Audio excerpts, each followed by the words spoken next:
And we're live. Good afternoon, everybody, and welcome to the Renny Show. Hi, Jenny. How are you? I am really well, thank you. How are you? Not too bad at all. Cold, but yeah, managing to keep warm, so it's all good. So if you're watching with us, the whole premise of the Renny Show is that it's recorded live, and Jenny and I both ask each other 3 questions each, but neither of us know in advance what those questions are going to be. So it could go anywhere, couldn't it, Jenny? Which is always half the fun, we think. So if you're watching, please do pop us a comment. Otherwise, some of the social media platforms don't tell us you're watching. If you've got any questions, pop them in the comments. And if you're watching on replay, then pop us a hashtag replay as well. So, Jenny, we're going to be talking about people pleasing today, aren't we? We certainly are. Could be a very interesting one. A topic close to my heart. Indeed. So I think it's going to be a very, very interesting one. So let's get started. So I'll ask my first question.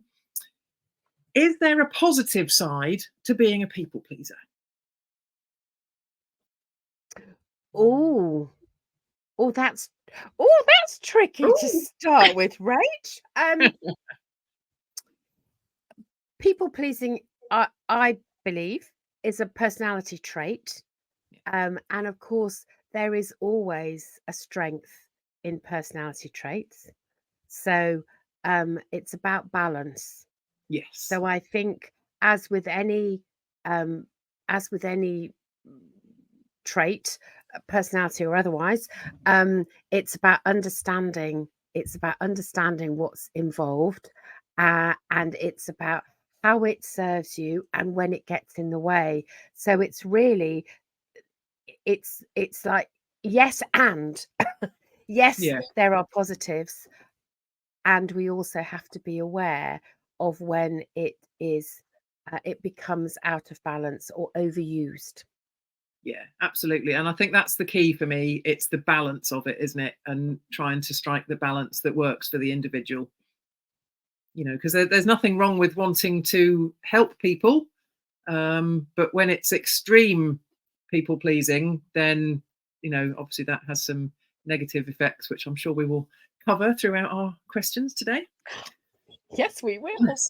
And I think, the as ever, it's about understanding when you're doing something to help somebody else, if it is at detriment to yourself. Yes. That's when the balance starts to, or when you consider other people's needs and ignore your own. Yeah. Those are things to watch out for. Yeah, definitely. Couldn't agree more. Yeah, fantastic. Okay, so your turn.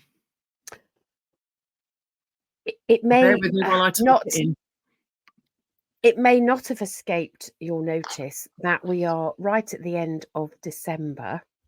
November. So we are November. What did I say? December. Oh, we are right at. Let's rewind. We're right at the end of November. We are. So Advent and Christmas will be creeping up on us very, very fast. Absolutely. So my question, and it is linked to people pleasing. It'd be interesting to see whether it's obvious or subtle for you. Okay. So my question is, what's your biggest challenge? At this time of year? At this time of year, yeah. Okay, I'm just typing that in to get it up. What's your biggest challenge of the festive season? And it seemed to start earlier this year. Was it just me?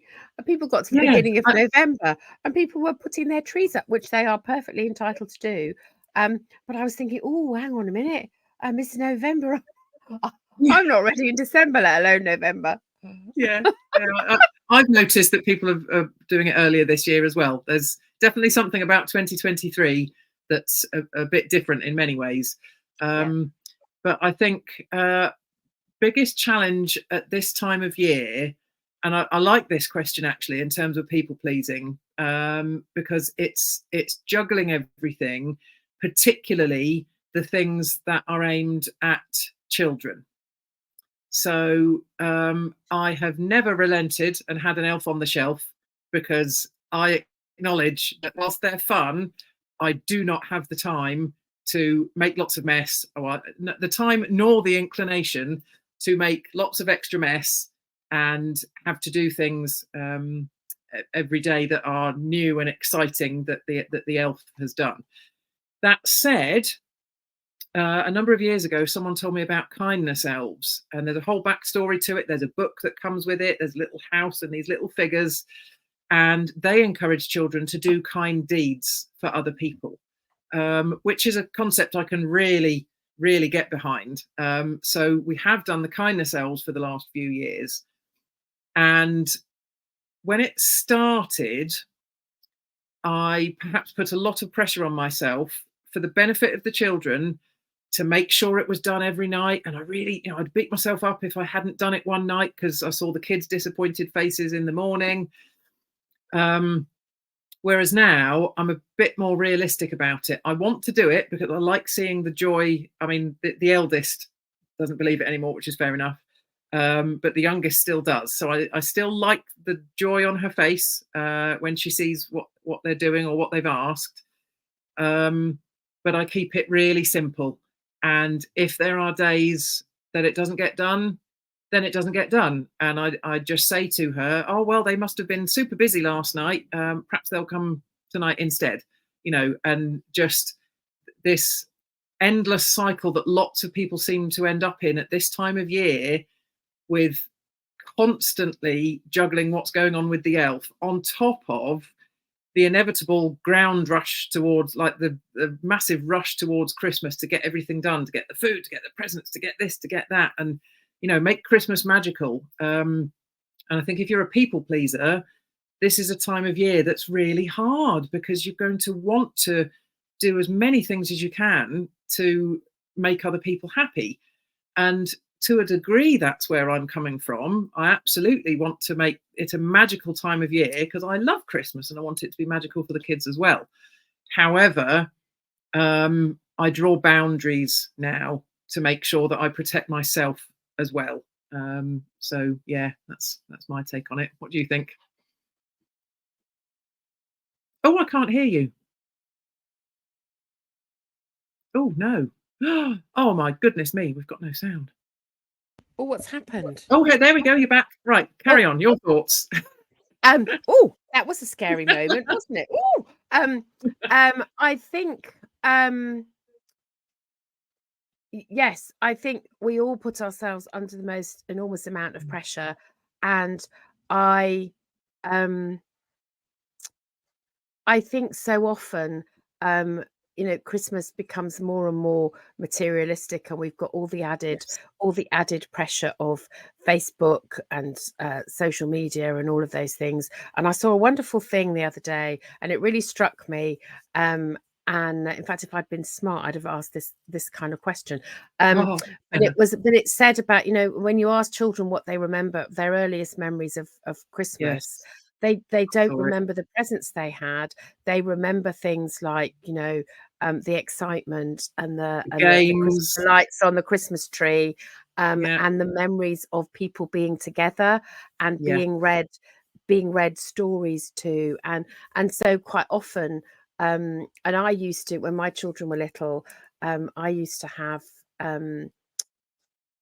way before the elf, something that some Christmassy thing that Yeah. would appear around the house every day. So it might be a Christmas picture, or it Yeah. might be an angel somewhere or whatever. Oh, And I lovely. did it because I enjoyed doing it. It was really to please me. And also Fantastic. it was a way of kind of decorating, but decorating gradually. So it wasn't Yeah. Okay. it was a kind of an Advent thing. Um, and then when they were older, I kind of and I'd got divorced and moved house, and so I didn't do it. And in fact, the last year in our family house, I didn't do it, and I thought nobody noticed, and the boys were devastated. They were like, "Oh, you haven't done it," and I was like, "Well, I thought nobody noticed because nobody ever commented." And they went, "But it's part of the whole thing. It doesn't feel like Yeah. Christmas without it." So I think we can get really carried away in and putting ourselves under pressure. And I remember, um, you know, my mincemeat had to be homemade for my mince pies, you know, Christmas cakes. I couldn't bring, I've never been able to bring myself to buy a Christmas cake. I just can't. I get as far as the shelf with the Christmas cake on it, and I think, no, I can't do it. I just can't, because it's not hard to make a Christmas cake. And it's something I've always done. But there is a point where now I would think, do you know, at the end of the day, if I don't have time to make, or inclination, to be perfectly honest, if I don't have time or inclination to make a Christmas cake, the sky is not going to fall in because I buy one from wherever. And I think that's the thing. So often we put ourselves, and then the joy's taken out of it, because if you're rushing around, you know, frenetically under all this pressure to be perfect, and do what everybody else wants, there's no time left over for you, is there? And you end up on Christmas Eve being an exhausted wreck. Yes. Which is always complicated further for us by the fact my youngest's birthday is on Boxing Day. So everything for the birthday has to be prepped and here before Christmas. So it's an extra kind of thing to have to do before, whilst you're doing all the Christmas prep. So that's proved entertaining. And there are a number of areas within that where I have just tried to give myself a bit of a break, rather than, you know, push yourself to do things that you just can't achieve in the time you've got. So, yeah. Okay, fabulous. Right. So next question then. Oh, yeah. What do you think is the most damaging side of being a people pleaser? Damaging to the person who is the people pleaser. Yes. I think the most damaging, I mean, this is extreme, but it happened to me, so I get it. So I think the most extreme damage is that the people pleaser loses who they are. Because they are so wrapped up in pleasing and supporting everybody else, they lose themselves. And I think the pressure of being in that situation is absolutely immense. You know, really and I think that the when you are in that, when you find yourself in that situation, and somebody asks you what you would like, you don't know, because it's so long since you can't answer the question, because it's so long since you have thought about what matters to you, what's important to you, where you're, what you know, how you're living true to your values, and that for me was the kind of the lost brilliance, was the loss of self, really. Yeah, definitely. It's an awful situation to be in. So, you know, if anyone watching has got any experiences of that, do share them with us, because as always, we like to carry on the conversation and see how these things are impacting all of you as well. You know, I've seen, I suppose, if I think back to childhood and teenage years, I think I was very much a people pleaser. I don't think I really knew for a long time who I was, because my focus was more so on, you know, doing what would make other people happy, or being what other people expected, you know. So I think it really can affect anyone. And I think it probably, whilst it's, you know, it is a personality trait, so there will be some people that really don't have that personality trait, but I still think that doesn't mean they don't necessarily ever experience it. You know, I think it probably happens to everybody, but just to different degrees, you know, much lesser degree perhaps if you don't have the character trait of being a people pleaser. So it's a really interesting one. Yeah, and we talk about, or I talk about often, rampant people pleasers, who are people for whom it is a personality trait, and they're just, you know, I was a rampant people pleaser. It was something I was quite proud of. I think I was quite proud of the fact that I was a people pleaser, because I thought it was a good thing to be. Yes. And then there's the phase of kind of resigned, people pleasing. And that's when you know it potentially is an issue and it's out of balance, but you're not quite Yeah. sure what to do about it. So you just carry on, but it feels much less comfortable because Yeah. there's a recognition that it's out of balance. And then there is the phase where I am now, which is what I call recovery. I'm in recovery. Yeah. A recovering people pleaser, because you're, if it's a personality trait that you have, it's, you're never cured. I use that word loosely. Yes, it's never going to go away, is it? No. So actually it's about being in touch. So once you understand it, and once you understand what balance means for you, because it's different for everybody and it will change Cool. depending on the different phases of your life that you're in. But once you understand it, then it becomes easier to manage. So the recovery is the kind of managing it and managing Yeah. it on a And daily basis. managing it really effectively, I think, Yeah. is the point there, isn't it? It's, learning how to manage it really effectively. Debs Carey is watching. Hi, Debs. Hi, Deb. She says the experience Jenny describes of the negative impact of people pleasing totally resonates with mine. So it sounds like, very similar experiences, and I'm sure there'll be many people that feel exactly the same way on this subject. So thanks for sharing that, Debs. So I think it's your question now, Jenny. Well, this is, you'd have thought we'd have planned this and everything, because my question is, what stops you from pleasing yourself, or what stops us from pleasing ourselves? If you like, putting ourselves first. Okay, I'm just typing that in. Get that on So, the what screen. stops us from pleasing ourselves?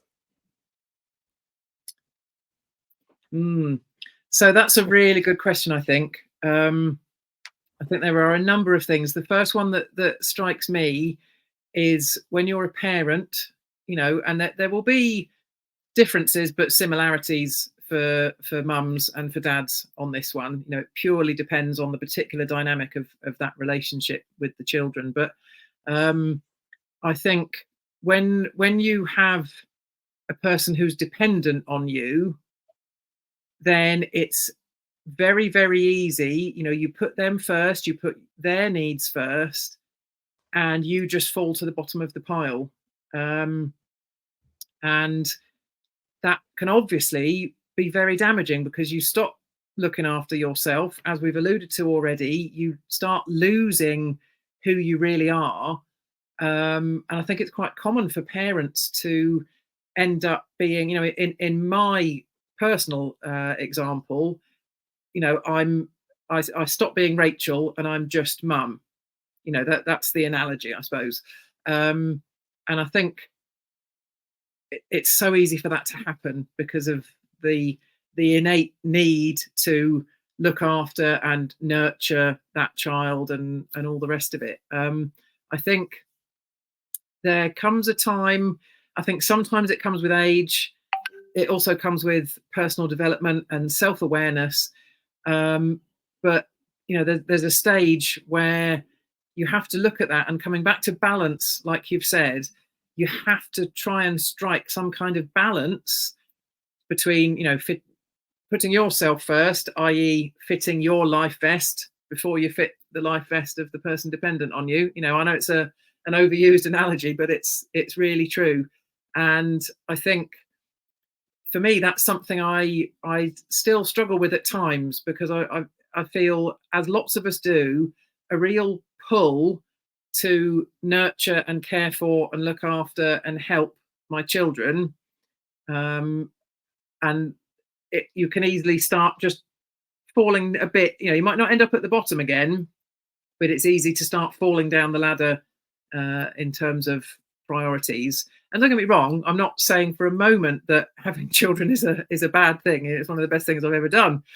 But I do think for many people, it's a common experience when you become a parent. I imagine you'd probably agree, Jenny. Yep, and I think also for people, it's not just about children, is it?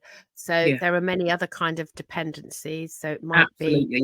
Yeah, yeah, there are, and I think it gets more complicated when you have blended families. I also think it's really easy at work to um, to do the same thing. So in a work setting, it can be not wanting to fit in, wanting to yeah, be part of a team, wanting to be in the in crowd, all of yeah. that stuff. Accepted. Yeah, So I think that there are many work scenarios which and I in a work scenario I would suggest that actually burnout um is if I haven't done the research, but I suspect yeah, that it would be um there would be a link between yeah. people pleasing and burnout, because it's that and so often manage or people at work will say, and I hear it all the time with my clients, or they've just Mm, asked me if I can cover for, they've mm, just asked me if I can, um and of course you want to, if you're going for promotion, you want to be seen to be accommodating and helpful and useful and all of those things. But again, you can be taken advantage of, can't you? So yeah, I think it works in many environments. absolutely.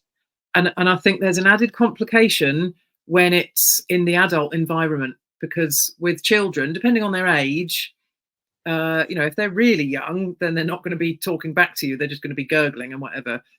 So there isn't the exchange of ideas. Whereas in the adult environment, thinking about workspaces and that type of thing, or elderly parents, or all these sorts of different relationships, um, they're a fully formed human being in their own right, with their own thoughts, with their Mm, own things that they say, which might be mean or might not. There's many things that can happen, but I think that does add an extra element of difficulty in navigating it. If you are a people pleaser, it just adds an extra layer of difficulty, and can really keep you where you are unless you proactively choose to do something about it. So yeah. yeah. Okay, right. So I shall move on to my last question. So, Jenny, what is your top tip to try and reduce someone's propensity to be a people pleaser? Now, based on personal experience, what's one thing you did that helped you with this? The biggest thing that helped me was uh, a lovely quote from Brené Brown, which I still have stuck on my wall, which is clarity is kind. Yeah, So one of the things that um, people pleasers aren't great at, me, was being clear in my boundaries, and so because I didn't want to upset anybody. yeah, yeah, Um, and so I wasn't clear. I used to marshmallow it, so I'd think I'd yeah, been really clear, and it was so squishy. People didn't really know where they stood. What was I? So that was a bit of a nightmare. So for me, the biggest change was clarity is kind. So yeah, actually, by saying, when somebody'd say to me, could you do this? Old old Jenny, young Jenny, previous incarnation would have yeah, said, "Well, I could possibly do that if I move that, and I might be able to do this if I could do, yeah, and I'd really like to help." Whereas, and they'd be going, "Oh," I was doing my working out as I was yeah, talking, yeah, and yeah, they'd be, "Oh," um, um, whereas now I would say, I can't do Tuesday. I could do Wednesday." yeah. Yeah, absolutely. I love that. That's a brilliant analogy to describe, and I think it's a fantastic quote. Clarity is kind. It's so short yet so meaningful, and I think can make a huge difference. I mean, it's clearly made a huge difference for you. Mm. Um, so that's amazing. Yeah.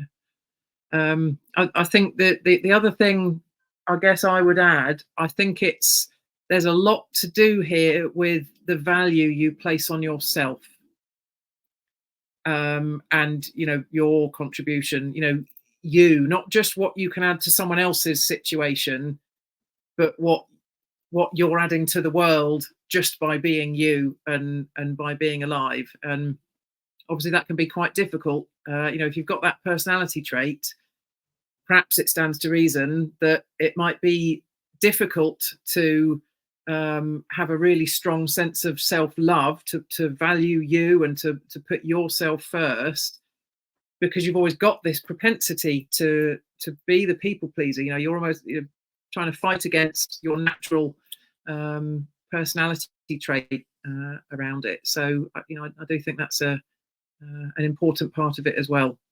Self-love, and again, that's something that you can't just flick a switch or click your fingers and that suddenly comes into being, can you? It's that's a process in itself, and probably a lifelong journey. I think, as with most things around personal development, you can take huge leaps and bounds forwards, but it's a lifelong journey. It doesn't stop just because you get somewhere better. You keep developing. It's like there's that Pandora's box thing, isn't it? Once you've opened it, it just keeps coming. And I think that's why I use the term recovery. Yes, recovering people pleaser, yeah. because it's an intention. I have to work at it, and I and it's understanding your triggers, what triggers that kind of rampant people pleasing, and also understanding, are there other environmental factors like Christmas, where people's expectations that will make you have to be more intentional, or you choose and recognize that you choose that just for Christmas Day and Boxing Day you're going to be a rampant people pleaser, and that's okay. But then you can go back to, so I think it is that self-awareness is that it's always our, we've talked a lot, haven't we, about the gift that keeps on giving. You're never done. No. Always learning and changing, developing. Okay, right, so I think it's time for your last question. Well, this is really funny because my last question is, Rachel, what top tip do you have for resigned? I was very specific for resigned people pleasers. So those are the people pleasers who kind of know they do it, but they don't know what that first step might be. So what would your top tip be for them specifically? Okay, so for people that just, I guess they feel they don't have a choice. It's just how it is, and they accept that that's how they are.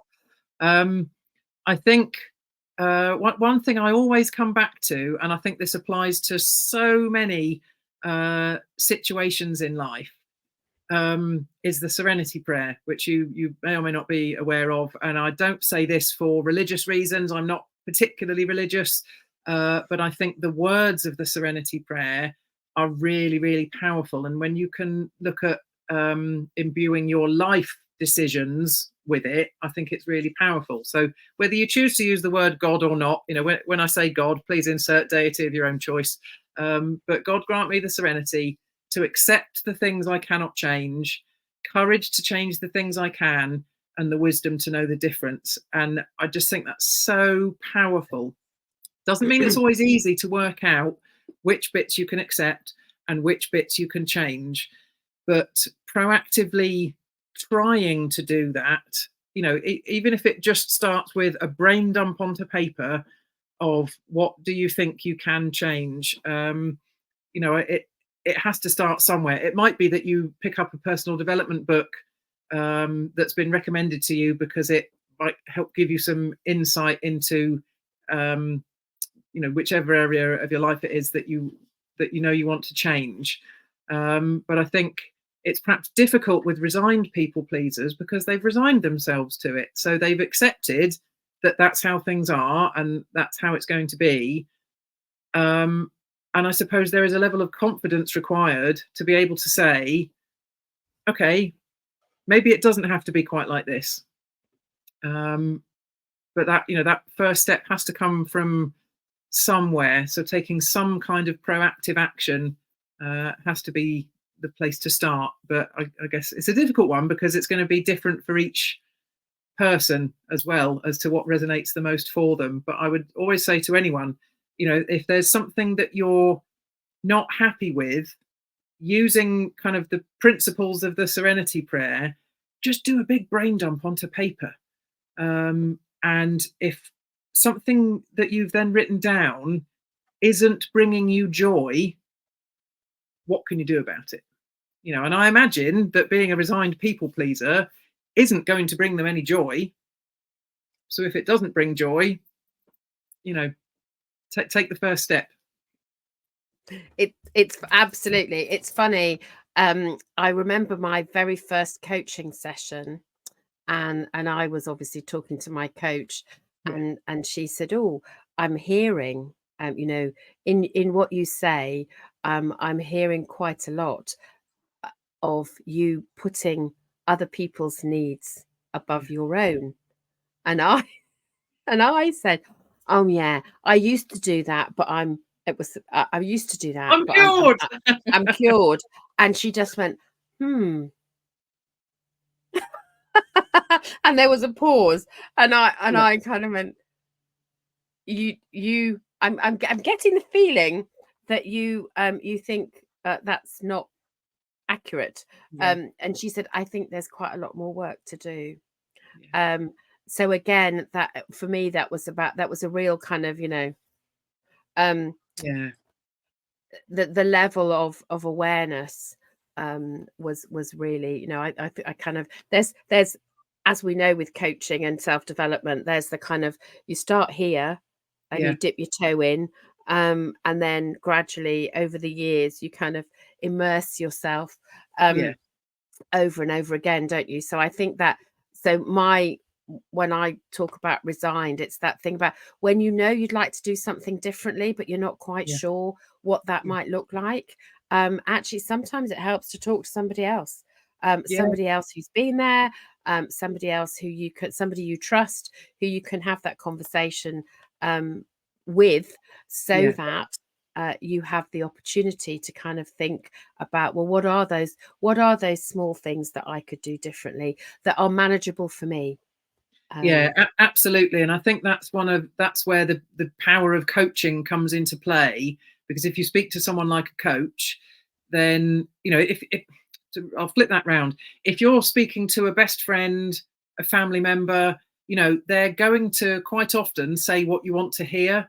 They're not going to challenge you necessarily in a way that a coach would, saying back to you, well, have you actually got rid of that? Sometimes especially if they're the people who you're pleasing. Exactly. So I think having that third party who's not biased can make a real difference in conversations like that. And just the self-awareness that helps to develop can only be a good thing. It's all part of that journey, isn't it, to get into where you want to be. So fabulous. Well, this has been a really interesting one about people pleasing. I absolutely love. So it's rampant, resigned, and recovering people pleasers. So if anyone watching, which one do you think you are? Do you think you have this personality trait? If you do, tell us which one you think you have, because it's absolutely fascinating and we can carry on the conversation. Or maybe you've been all three like me. It's a process. And maybe you have been all three, or are all three at different times in your day, in your week, depending on what's going on. And as always, there's no judgment attached to any of these. They're just simply ways of describing, because when I first started using them, they resonated with people. They went, "Oh, that's me. I do that." It just makes sense. There's no judgment attached to any of these. They're just kind of conversation starters. That's all. Yeah, absolutely. Fantastic. We're not labeling. No. Okay, well, to anyone that's joined us, thank you very much for being with us. We do hope you'll join us again in 2 weeks' time, which will be the 13th of December. Oh my goodness. And our theme for next time is Christmas challenges, those things around the festive season that can really prove quite challenging to the way we're feeling. So please do join us again for that one. Same time, same place, 12:30, live on LinkedIn, Facebook, and YouTube. And do we tell them, Jenny, about what's coming in January? Shall we spill a little bit of what's coming? I think we could spread a little bit of magic, couldn't we? I think we could, couldn't we? We're very excited. We're so excited. So Jenny and I have decided to make the Renny Show available on all the podcast platforms as well. It will still be the live streamed single take, warts and all, take us as you find us, and see where the journey goes. But we're going to make it into a proper podcast as well, and have it available on all the podcast channels. So watch this space, because at the beginning of January, we will then start our launch procedure to get ready for the launch at the end of January, which is very exciting. So we're here to stay, aren't we, Jenny? I think is the main message behind that. Absolutely. And there's one more very no, we're going to leave that in December on our December show. There's one more exciting piece of information that we will be sharing with you about our podcast. And you're just going to have to come back, aren't you, to find out what that is. Come back on the 13th. Sorry, the sunshine's just come out in my office. That's because we've had it. That the sunshine's just come out. I think there's a whole metaphor there, isn't there? Yes. The Renny Show always makes me feel sunshiny. Me too. Whatever my mood beforehand, half an hour on the Renny Show, and I'm set up for the day. Absolutely. Love it. Yeah, me too. Me too. So thank you, Jenny, you wonderful human being. Thank you to all of you that have tuned in or commented. And please keep the conversation going. We like to talk, don't we? Funny that we do, don't we? Lovely as ever to chat with you, Rachel, and we'll see you in a fortnight. All right, take care, everyone. Bye. Bye.